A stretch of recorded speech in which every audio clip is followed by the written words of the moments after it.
Good morning. I really admire all of you. For those of you who've been here since the beginning of South by Interactive, you guys are real survivors. I'm impressed. I unfortunately have to begin my talk with an apology, and for those of you who know me, you know what to expect, and that is that I have absolutely no PowerPoint slides to share with you today. So I know it'll be a huge disappointment, and if you want to leave, I totally understand, but I have no slides to share with you. I do have very detailed research reports that are behind all the comments that I'm going to make today, and I would certainly encourage you, if you're interested, to go out onto the web and search for Patterns of Disruption, Deloitte, Hagel, and that will turn up all the research reports. We've actually got one major research report and then 9 others that go into more detail around each of the patterns that we've been looking at. I have to say I had some ambivalence about choosing the topic today. Disruption, unfortunately, is one of the most overused and misused words in the business world today. Every entrepreneur that I know is leading a disruptive startup, and increasingly even many of the large established companies are claiming that they are pursuing disruptive strategies. And for the remainder, they are in what I would call disruption fatigue. They've heard so much about disruption, and it's been used so loosely and so often that they're just tired of it. They want to get away from it. So I think I have to start with, is there any value in pursuing this topic, given how much fatigue there is in it? And I do believe that there is some merit in the topic. There's something going on here. If you look at statistics, and many of you are familiar with them, but just to reiterate, the life expectancy of companies on the S&P 500 has basically gone down from, in 1937, the average life expectancy, if you made it onto the S&P 500, you were there for 75 years. You could just relax. And 1937 was the height of the Depression, one of the hardest periods in business history. If you look at the S&P 500 today, the average lifetime on the S&P 500 is about 15 years. Life expectancy has gone down by about 80% over that time period. At the same time that our human life expectancy is steadily increasing, our corporate life expectancy is diminishing at an accelerating rate. Another measure of topple rate is looking at companies that make it into the top quartile in terms of profitability and performance. Based on our analysis, since 1965, the topple rate of those in the top quartile has gone up by 40%. So companies are toppling out of those leadership positions at an accelerating rate. So what's going on here? You know, I think that one answer, and again, a bit of the kind of pushback around disruption is, well, come on, we've had disruption throughout history. What's new? What's different? For those of you who haven't read the book, I highly recommend it. There's a historian by the name of Carlota Perez who wrote a book called Technology Revolutions and Financial Capital. And she systematically looked at major technology disruptions throughout history, everything from the discovery of electricity to the automobile, all the major technologies that have disrupted business over the past several centuries. And what she found was a very common pattern to these technology disruptions. First, you had a burst of innovation and price performance around a specific technology as it came into the marketplace. But then that performance quickly leveled off and stabilized. And then you had a second level of disruption, which was people thinking about, well, how do we take this technology? What kind of infrastructure do we need in order to deliver this technology to the business world? And again, a burst of innovation around a different kind of infrastructure. In electricity, it was the decision to move power generation from distributed locations out to central power facilities. but then stabilization. And it allowed the rest of us in business to figure out what the hell to do with all this stuff, because it was now stabilizing. The interesting thing here with digital technology is it's not stabilizing. It's continuing to improve at exponential rates. The core technologies of computing, storage, bandwidth, continuing to accelerate in performance improvement. And those technologies are spilling out into other technologies like 3D printing, the automobile, robotics, where those are starting to go exponential in terms of price performance. So the disruption is cascading out in some very powerful and unforeseen ways. So I think it suggests that there is something different here. It's not just another technology disruption like electricity or the steam engine. It's a cascading set of disruptions that are persisting over an extended period of time. That creates a very challenging world, I think, for all of us, but also huge opportunity. Disruption, one of my key messages is disruption is an opportunity as well as a challenge. So it's useful to understand the nature of disruptions, both from the perspective of the incumbents who might want to stay around a little bit longer, and some of the new entrants who are looking to find ways to really make an impact in particular markets or industries. And even the attackers, those who succeed in disrupting the incumbents, find out that they're very quickly and unexpectedly being attacked themselves. So disruption is relevant, I think, to everybody. I think it's somewhat appropriate that my talk was scheduled for March 15th. Many of you may be familiar with the expression, beware of the Ides of March.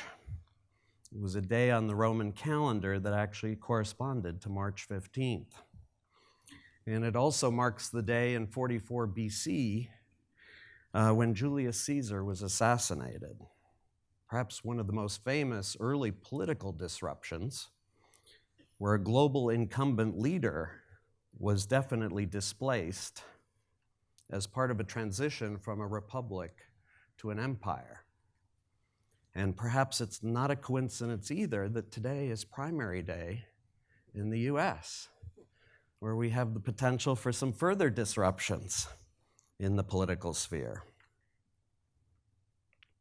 So what is the definition of disruption? I mean, again, part of my concern is it's used very loosely as anything new or innovative. I want to adhere to a definition that is pretty rigorous in terms of looking at the impact, at the outcome of disruption. And for me, disruption ultimately is measured by the displacement of leading incumbents. Does it actually displace those who are leaders today in a market or industry? And the method of disruption is through an approach that is very challenging and difficult for the incumbents to replicate. There's a reason why they don't quickly just respond and defend their position. It's very challenging to respond. And in particular, at least based on the work we've done, the biggest impediments or obstacles to response are either economic. On the one hand, it could be cannibalization, significant cannibalization of my existing revenue or profit streams. I have to walk away from a lot of the income that I'm currently generating in order to respond to this disruption. Or alternatively, it requires me to write off a significant portion of my assets that I've invested a lot of money to put into place. That's really hard to do. And then, so there's the economic challenges that are associated with these disruptive approaches. And the other challenge is more of a mindset challenge. The effective disruptions come in and challenge some of the most basic assumptions that we have about how business is done and how value gets created. And we can stay in denial for a long time, particularly if we were hugely successful around an alternative set of assumptions, and just resist the notion that there's a new set of assumptions that we need to adopt. So that, in our view, is why it's so difficult, why it's so challenging for a lot of incumbents to respond to the disruptions that are occurring. At its heart, disruption is about economics and mindset. And it's easy to get distracted by the technology. I cringe every time I hear about somebody talking about a disruptive technology. Technology by itself is not disruptive at all. It just sits there immobile. What makes it disruptive is the economics that are enabled by that technology, and understanding those economics and why they are disruptive is critical to carrying out a disruptive move. So just to complicate life even further, there's another set of distinctions to make around disruption, which is we've ended up identifying 3 levels of disruption that are playing out in our business landscape. I'd say that the vast bulk of the discussions around disruption are around what I would describe as one-off disruptions. Something comes into a particular market and challenges the leaders, displaces the leaders, and game over. But it's the only time it's going to happen. You know, the classic example of refrigeration that came in and disrupted the home ice delivery business. Powerful story, an entire industry left in shambles, but it was only going to happen once. On the other side, at the other extreme, our belief, based on the work that we've been doing, is that there are a set of disruptions that are pretty universal. They're going to hit all of us in one form or another over time, and our survival hinges on our ability to respond effectively to those disruptions. We wrote a book called The Power of Pull, which I highly recommend to you if you haven't read it. But in the book, we talked about the big shift, which is our research around the long-term trends that are reshaping the global business landscape. And we believe there's a very disruptive big shift that's going to challenge all the leading incumbents. And there are many ways of describing the nature of these universal disruptions. Just one of them, as an example, is the notion of moving from a world of push to a world of pull, hence the power of pull. The notion here is that the way large businesses were created over the past century, couple of centuries, was around push-based models. You basically developed a forecast and prediction of what demand was going to be, and then you pushed all the right people and resources into the right place at the right time to meet that demand. Very effective and efficient way of organizing resources and mobilizing them. The challenge in the big shift as we move into a more uncertain and volatile world is forecasts and predictions are more and more challenging.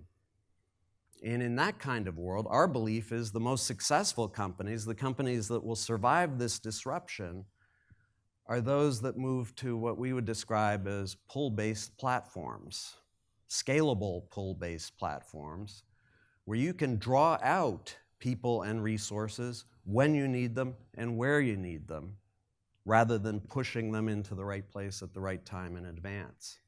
And when I talk about scalable platforms, I'm talking about tens of thousands, hundreds of thousands, increasingly millions of participants. So these are really big global platforms. Highly disruptive of the way traditional business has been done. And again, our belief is universal. Every company at some point is going to have to face up to how do we transition from a world of push to a world of pull, and it's not going to be easy.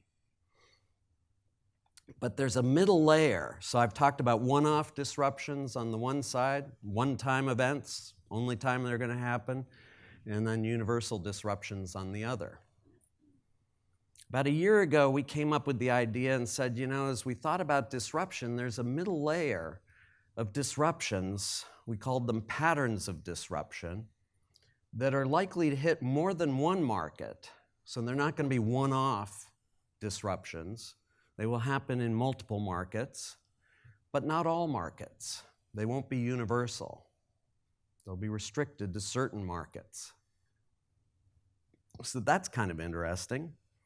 What if we could describe those patterns of disruption, identify what those patterns might be, and more importantly, also be able to describe the characteristics of markets that would be vulnerable to a particular pattern of disruption? We thought that would be really interesting, that now you could help to really focus and say, given the market that I'm looking at, what are the 2 or 3 patterns that I might be most vulnerable to, and how could I respond effectively to those patterns? So that's a very different form of disruption. And we ended up identifying 9 patterns of disruption.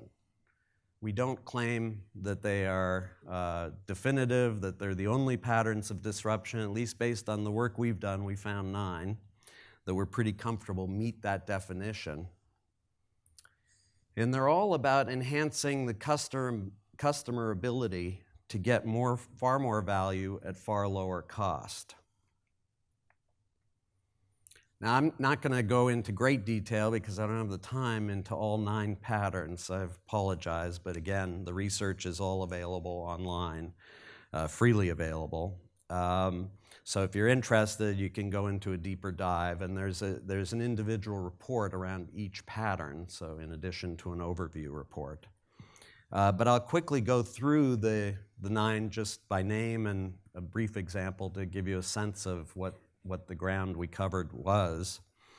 And we ended up dividing them into 2 broad categories, because 9's a lot to keep in mind. But we ended up seeing that across the 9, there were 2 categories that seemed to group into these 2 categories. The first one is a set of patterns that are about transforming the value-price equation. And in one case, one example of that is unbundling products and services. A classic example of that kind of pattern that's already playing out is in the newspaper industry, taking a bundle of content and a whole set of companies and new entrants coming in and slicing into that and just offering one piece of the bundle, providing the user, the reader, with just what they want, not the whole bundle, because they're not interested in the whole bundle. A second pattern in this category is shortening the value chain, dramatically removing significant layers in the value chain in a way that's disruptive to incumbents.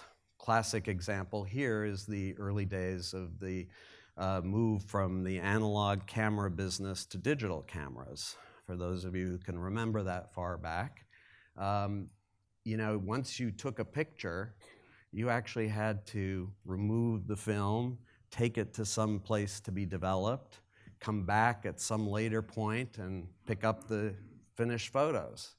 Huge expense and inconvenience for the user. Digital cameras removed that part of the value chain. You didn't have to do that anymore. Once you took the picture, you had the picture. Highly disruptive. Third pattern of disruption, aligning price with use. Moving from fixed upfront pricing models to models that are driven by usage-based pricing, or ideally even value or impact-based pricing. Customer only pays for the value and impact that they get from the product or service. And then finally, within that category of transforming the value-price equation, converging products, bringing products together in ways that are disruptive to established players. We're all familiar with the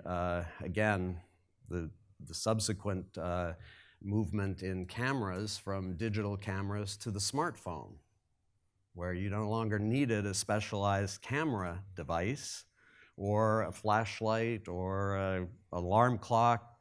It was all converged together into a single product, and you paid much less for that converged product than you ever would for the full array of products that you previously had to buy. So that's one category, transforming the value-price equation of patterns of disruption. 4 of the patterns fit into that category. The 5 other patterns fit into another category which have to do with harnessing network effects. And in that category, we had things like expanding marketplace reach as a pattern of disruption, a new way of helping to connect buyers and sellers in much more efficient ways so that they can do business much more effectively. Amazon would be a classic example of expanding marketplace reach. Probably the most covered pattern of disruption in terms of the stories that are being told is the notion of unlocking adjacent assets. Here, Airbnb and Uber are classic examples of taking assets that were previously not considered part of the market or industry and making them available and dramatically expanding the choice available to the users through those additional resources or assets. Yet another pattern, turning products into platforms. In this case, the notion of what Android's been doing in the smartphone business in terms of taking a device, a mobile device that was typically a very siloed device where you bought everything from a single vendor, device vendor, and now being able to expand it and having more and more choice both at the device level and at the application level because of a common operating system. Yet another pattern of disruption, connecting peers. Here the notion is moving from hub and spoke kinds of networks to much more peer-to-peer mesh networks. Classic example in this case is the early applications of blockchain technology to create peer-to-peer networks within financial services.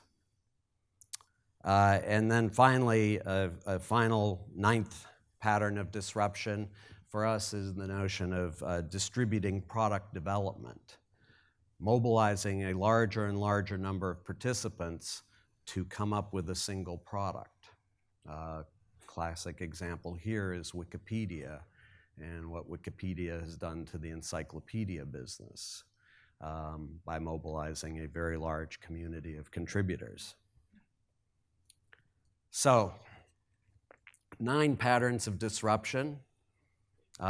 They will play out in more than one market based on our research. Some of them already are playing out in more than one market, but not all markets. And for each of them, we've identified characteristics of the marketplace that would make them vulnerable to that particular pattern of disruption. Just to give you a couple, go into a little more detail on a couple of these examples. I mentioned the notion of aligning price with use, shifting from this fixed upfront pricing world to one that's more usage-based and performance-based pricing. I think this is a response to increasing customer power. We're all gaining more power as customers, and I think we're all questioning, why do we have to pay a large amount of money up front if we're not yet using the product and may only use it sporadically? Why should we have to pay for all this unutilized capacity? Why not just pay for what we use? A key enabler in this pattern of disruption is the Internet of Things technology. If I can't monitor the usage of the product, how it's being used and how often and in what ways, it's much harder for me to adopt usage-based pricing. It's challenging for incumbents because it does cannibalize significantly. If you're an incumbent that is used to getting a lot of money up front for a product, and now you have to give up that money up front and hope that you'll get some money along the way, that's a big cannibalization of your existing revenue stream and profit stream, and very difficult to embrace. And in the terms of the mindset, the assumptions we have about business, many of the businesses have come to the belief that customers want to own something. They want to have it all to themselves, versus the notion that no, actually, they just want access and usage when it's appropriate. That's a very different mindset. And again, for many traditional companies, very difficult to get their minds around in terms of what customers really want. If you think about the market conditions that are required for this kind of pattern for vulnerability to this kind of pattern, obviously markets where there's a large fixed asset sale or significant fixed spend by customers up front, those markets are probably more vulnerable to these than those where it's not the case. It also helps that there's highly fluctuating and volatile usage rates. If my usage is pretty consistent and predictable, I'm maybe more willing to pay up front than if I really don't know how much I'm going to use this product or service. It also helps that there's a very fragmented customer base with low barriers to entry. Barriers to entry both by new companies that can offer these kinds of pricing models and barriers to entry in terms of drawing new customers in. In many cases, many of these cases, the disruption is creating entirely new markets of people who previously just couldn't afford that large upfront payment. But now, if I'm paying just on usage, hey, good. Obviously, one of the early examples of the application or the development of this pattern of disruption is in the IT industry with cloud computing, the movement to software as a service and the movement to infrastructure as a service, dramatically reducing the cost of participation in terms of getting access to some of the most sophisticated and incredible IT resources that were ever developed. But accessing it and being charged on it only on a usage basis.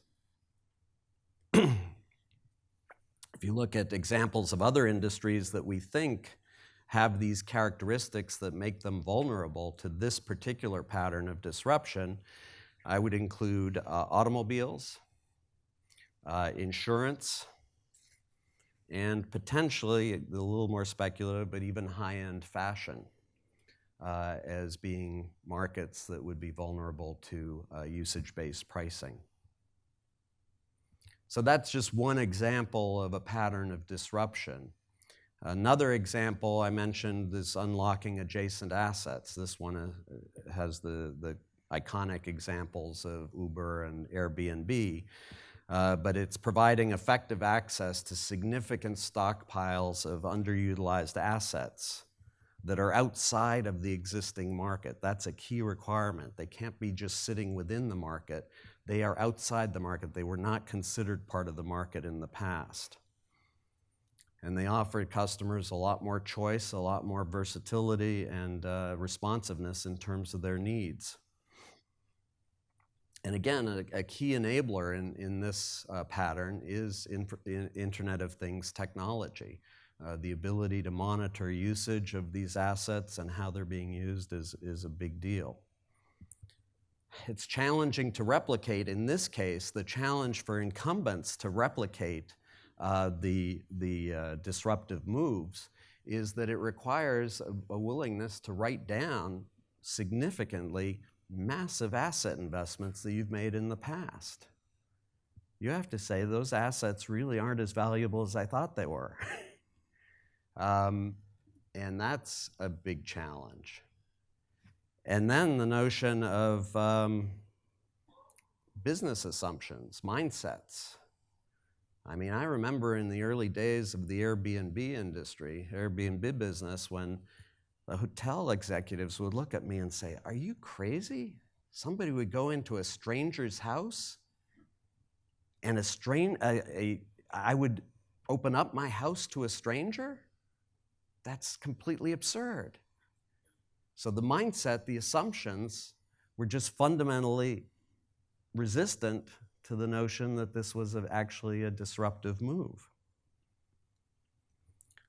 So again, here now, what are the market characteristics that would make a market or industry vulnerable to this particular pattern of disruption?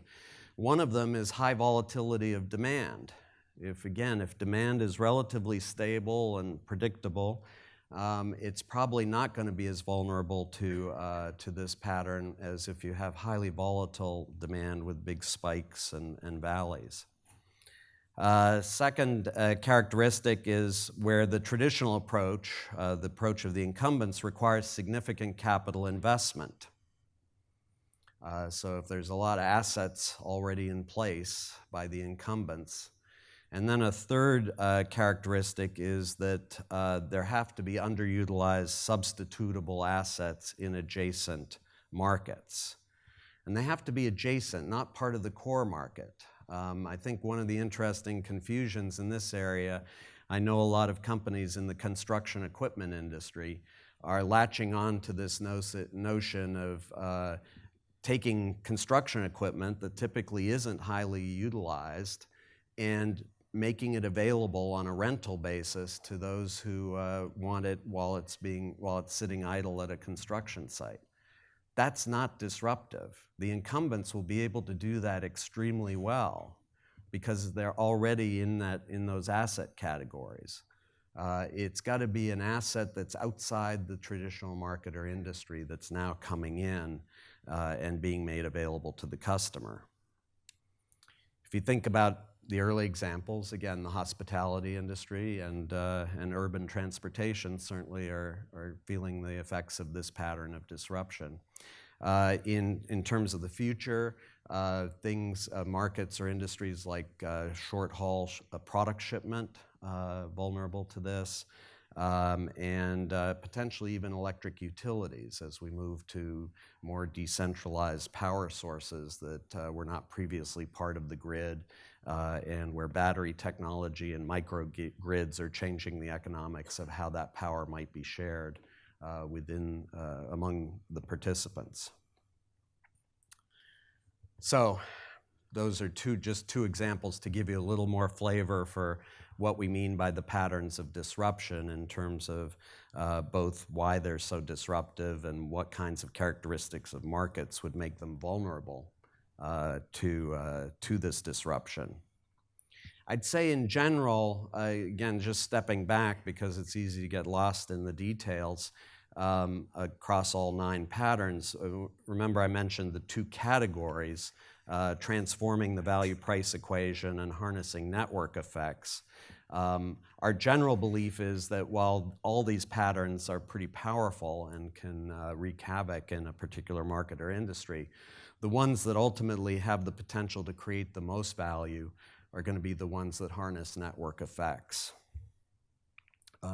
Once you achieve critical mass and the network effects are generated, it's very hard for somebody else to come in and unseat you. Versus, again, if it's just about transforming the value-price equation, remember my story about cameras. Digital cameras disrupted analog cameras, but very shortly after that got disrupted themselves by convergence of products, the smartphone. So yes, you get a one-time disruption, but better watch out because there are other disruptions that could quickly unseat you as well. So, given all this, what do we do with all this? How do the incumbents respond? I think from our experience, first of all, there's a lot of relief when we share the perspective with executives because, again, they're kind of overwhelmed with this notion that disruption comes from anywhere, anytime, and there's no way to anticipate. This gives at least some focus as to where some of the greatest vulnerability might be in your market or industry, and that ability to anticipate can be very helpful, particularly if leaders have, it's been noted that the most effective leaders these days are those who have 2 characteristics. One is humility, and the other is optimism. If you're a leader who has humility and are willing to question the basic ways you're doing business today and realize there may be better ways on the horizon, and you have optimism that actually you can harness some of these capabilities and create value for your customers and yourself, it reduces the temptation to go into denial and to rationalize why the existing way is going to persist forever. So having that humility and optimism and being able to anticipate a particular pattern of disruption is good. There's secondly the notion of what I've called zooming out and zooming in. It's not just important to be able to anticipate the disruption. That's the zoom out, to be able to see how this disruption might play out. But then zoom in, and in a very short time horizon say, what are the short-term initiatives that I could take that would accelerate my ability to respond effectively to this disruption? And it's the combination of the zoom out, zoom in that, from our experience, actually helps incumbents to respond. And then there's a third element for incumbents, which is something that we call scaling edges.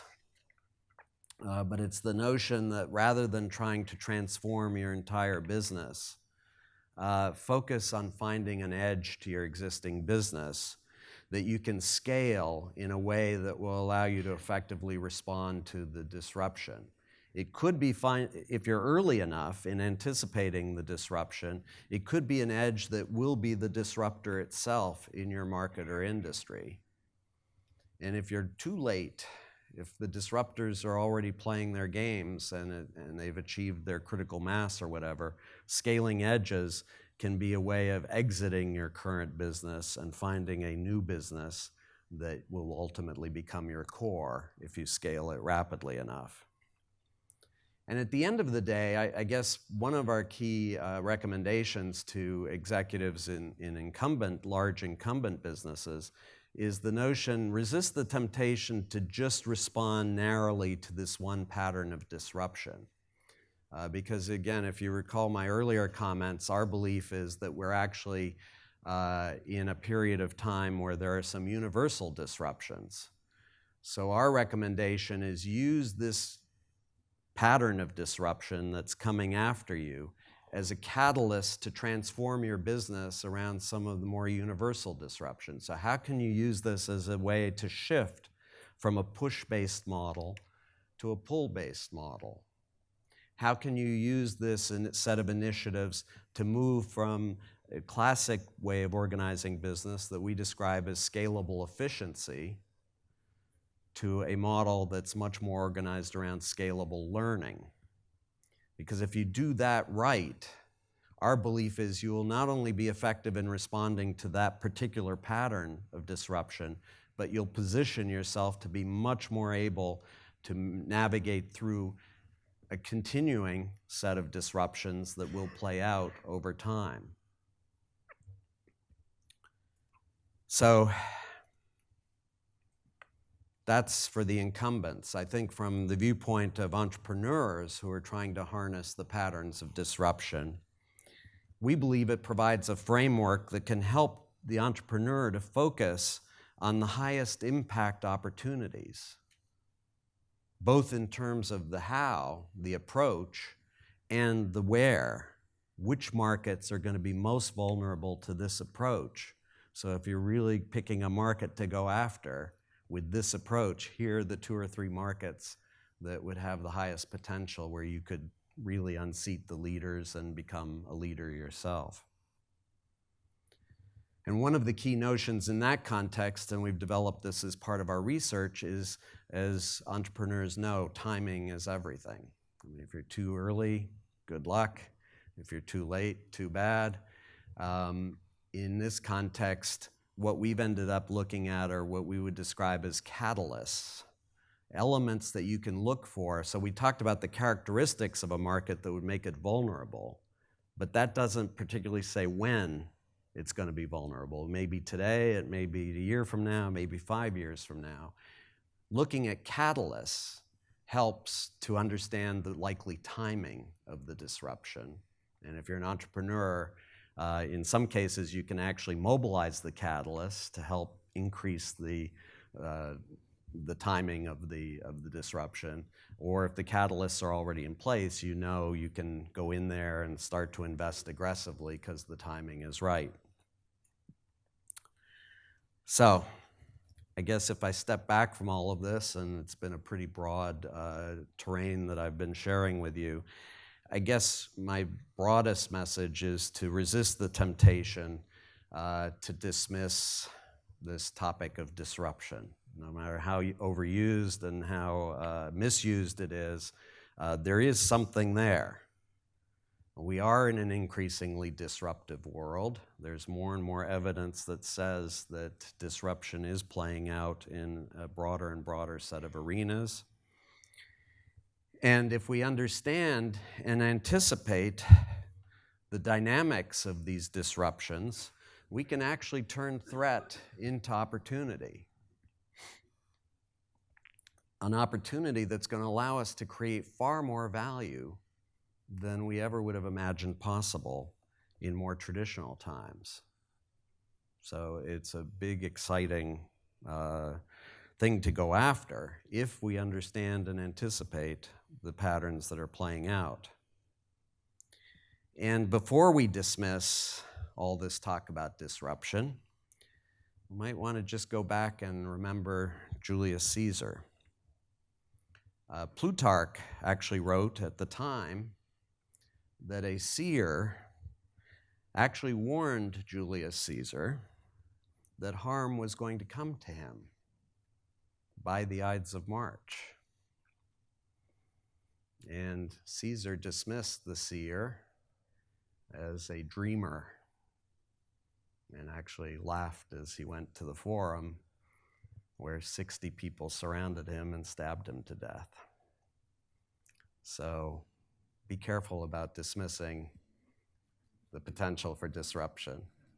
Thank you very much.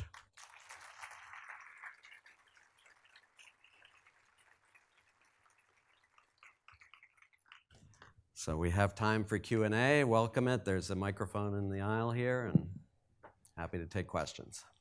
So I think metaphorically, and one of the things I'm thinking about with disruption, I'm thinking about our economy as a whole. You made a comment that the network effects are greater than the price value disruption. But I'm wondering if that's true, if the whole economy, the scarcity economy collapses or disrupts to a true abundance, where it's no longer supply and demand that drives. There's something else that drives it. And that's a huge disruption. And looking at the collapse of the analogy I draw is like a supernova. As the fuel exhausts, the collapse fuses new elements. Yes. I'm wondering if there's a way to turn that to become more adaptable to that transformation. No, it's a great question. I've, among many other activities, I'm on the faculty at Singularity University, and Peter Diamandis is the guru of the abundance economy. And I do think that's one of the many trends that are playing out and potentially are highly disruptive if we are adopting a scarcity mindset that assumes that what had value in the past will continue to have value. That's a dangerous assumption. On the other hand, I don't want to go too far too fast because we are so far from an abundance economy and so much inequality, and particularly if you take a global view of the world, we're certainly not quite there yet. It's happening in pockets and parts of the economy.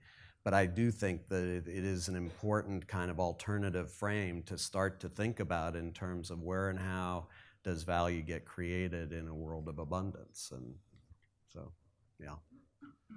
So this is partially a philosophical, but when you really look at it, the largest I'll give you a Hegelian answer. All right.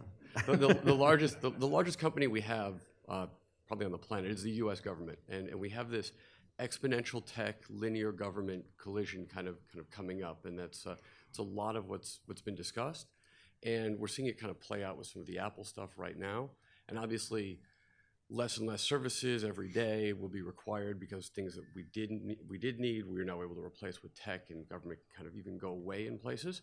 But at what point does eventually the foot come down on the throat and say, okay, that's enough threat. We need, and we see some very strange regulations. Wow, that's a whole other talk. I agree completely. There are significant risks associated with that. I've often said, we've developed this view of the big shift and how the business world is changing.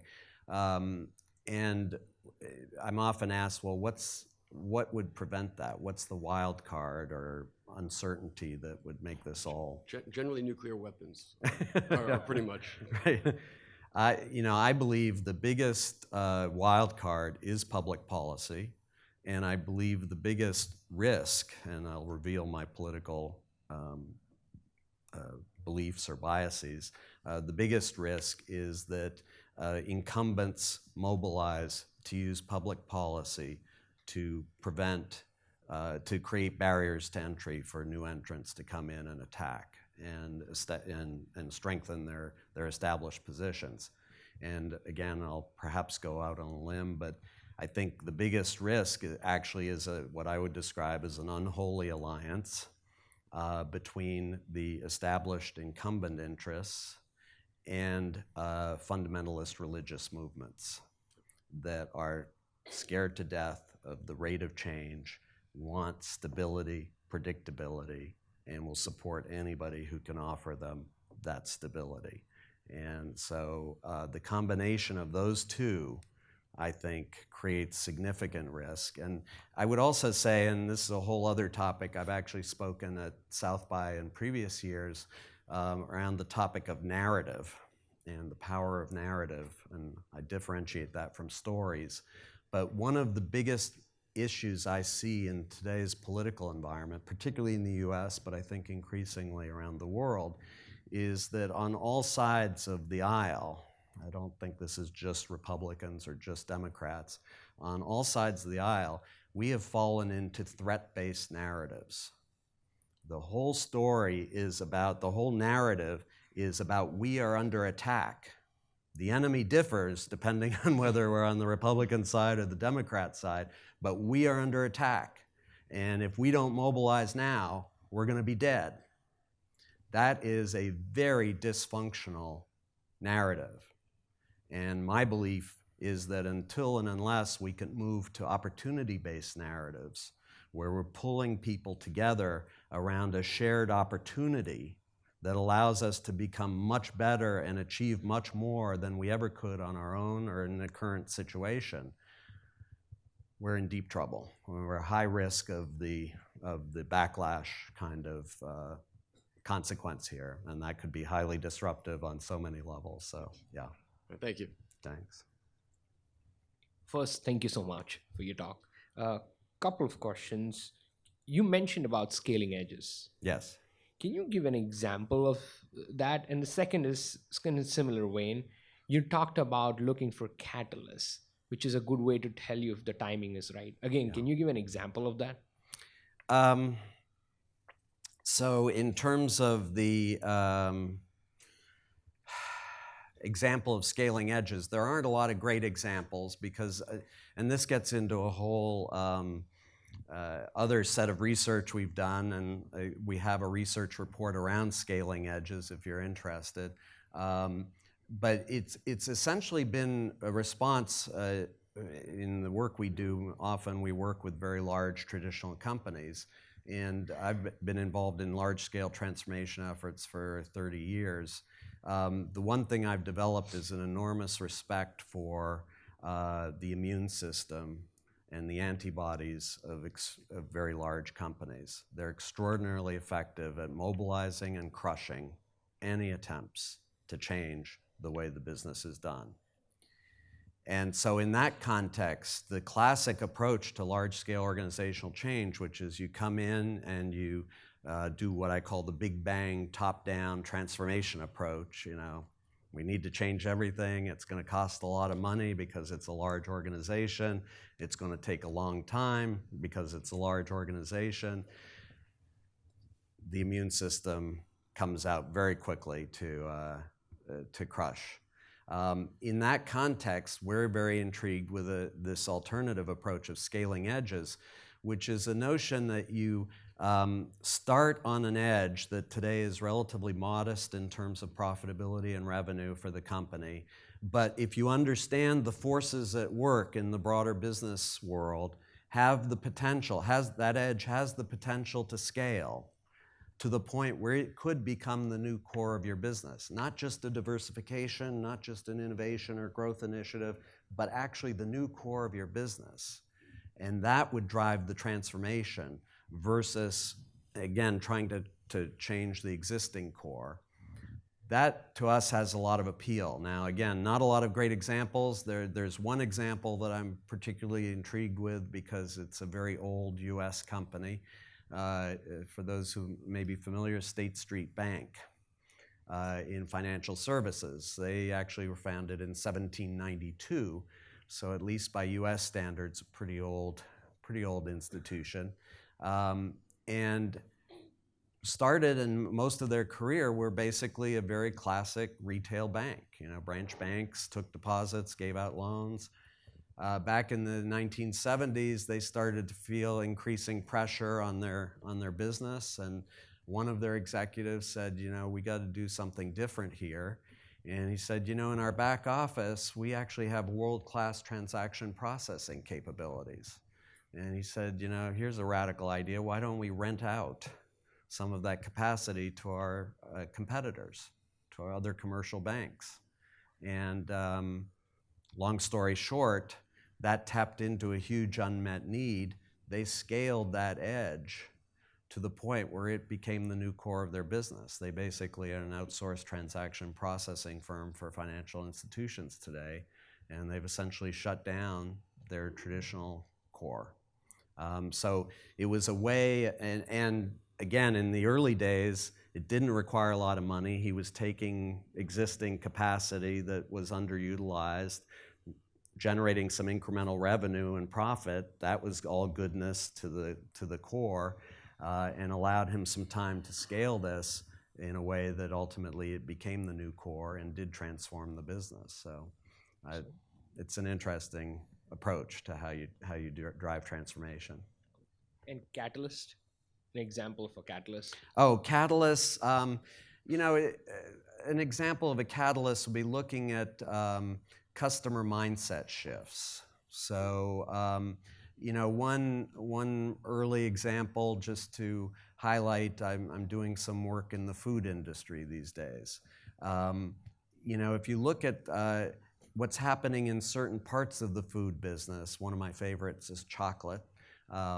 The other is beer. The whole movement to craft food production, you know, small niche producers that are really focused on developing something that's really unique. That's starting to shift customer views about what they should look for in food. I mean, it used to be we had a customer mindset that, you know, you really had to settle for the mass market products because that was really the only way to get affordable food. Not so clear anymore. And I think more and more consumers, at least based on the research I've seen, are not only open to, but starting to look for food that is really more niche-oriented, more specialized to their particular tastes and desires, as opposed to settling for the mass market. So I'd say that's a catalyst in the food business that says consumer preferences are shifting, at least in certain areas. And you know, if you're thinking about doing something innovative in the food business, timing might be good. Thank you. Sure. Yes, thanks also for the talk. Perhaps you could talk briefly about some of the ways 3D printing technology is disrupting markets. Oh boy, a whole other presentation too. And again, we have a couple of research reports that go into that in more detail. I'd say as a general proposition, one of the things we're intrigued by, there's a big debate that goes on in the digital world about where is this all taking us. There's one camp which argues that we're basically increasingly fragmenting down to independent contractors and free agents, and you know, we'll ultimately loosely affiliate when we need to for projects, but companies are basically dinosaurs. There's another camp which argues with just as much vigor that actually, because of network effects, we are moving into a winner-take-all economy where we'll have a few very large mega corporations that capture the vast bulk of the wealth, and everybody else will be marginalized. Hard to reconcile those two, those two views. Long story short, and again, you can get more detail if you go into the research reports, we believe 3D printing is one of the key technologies that is going to drive fragmentation of the product business. And not just, I mean, the early stage of fragmentation of product businesses has been largely in the digital space, you know, music, video, software, computer software. 3D printing now makes the means of production accessible to much smaller participants in ways where they can be viable at very small volumes. And so our belief is it's one of the key enabling technologies that's driving fragmentation in parts of the economy. The paradox or the complexity here is that in order for that fragmentation to really play out and scale, if you will, in terms of more and more fragmented producers, you need platforms that will help to connect all those fragmented players with both customers in their marketplace, with funders, with talent. And those platform businesses, we believe, will concentrate and consolidate. There are powerful network effects in those platform businesses. So it's an interesting notion of these two trends going on in parallel and actually depending on each other for economic value. So without the fragmentation, the platforms really don't have much to offer. And without the platforms, fragmented producers are going to have a hard time creating a viable market in business. Thank you very much. Sure.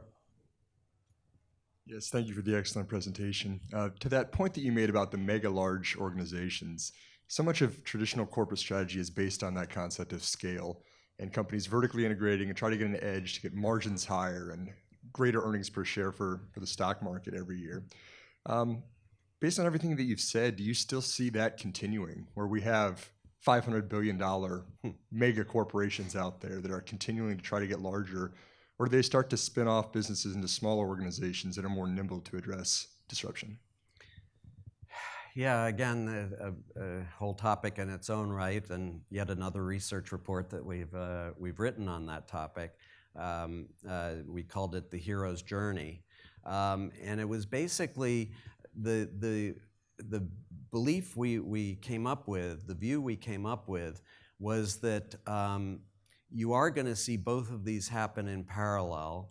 And one of the interesting things in the fragmenting part of the economy, which again is, in our view, more product innovation and commercialization, coming up with creative new products, getting them into market, commercializing them, that part of the economy we think is going to fragment. And the interesting thing, to your point, is there's an increasing number of participants in there who, yes, are entrepreneurs, but they're certainly not entrepreneurs in the classic Silicon Valley model of we want to be the next unicorn and we want to own the world. No, they're entrepreneurs who want to create a viable, sustainable business for themselves, maybe for their family, and maybe for a few others, but that's it. Don't give me a big company to run. I want to be my own boss in a small entity. And it's a fundamentally different kind of mindset, aspiration, that I think is driving a lot of the players in that space. Now, on the other side, again, the paradox is you need some very large companies to be able to make those small players viable. Everything from contract manufacturing and contract logistics to, again, these platform businesses and a whole other business area, which I haven't touched on, which again, I believe is going to be highly disruptive, but it's something that we call the trusted advisor, which we think will scale to the point where it becomes a very large concentrated business over time. So that's interesting changes ahead for sure. Yeah. I just want to add a little bit of. Come up to the mic, please. So I'm just going to add a little bit of an answer. So I won't say who I work for. I work for a multi-billion-dollar company with closer to 10,000 employees. And we do have a program where we have people put in ideas, and I actually have done this in the past, and they literally write you a check and have you go out externally, and you work with all the internal company resources, anything external. So this is something we're seeing in larger companies, and we're not the only ones doing it, in order to basically say, okay, we do need those incubator ideas, and you need all of our resources. We think this is the best guess at that. Yeah. No, I think there's some very interesting initiatives in that dimension. I'd say it's still very early days and interesting to see how that plays out in terms of both sides benefiting from those kinds of relationships. But I think definitely an important approach to dealing with the changes going on. I also am interested in the peer-to-peer version of that. So looking at we work to we live to we vest to looking at let's build our own incubators and accelerators, and we don't have to do it necessarily with big corporate money. Yeah. No, absolutely. Well, I'm told that I'm now at 000, so thank you very much. I appreciate it. Thank you.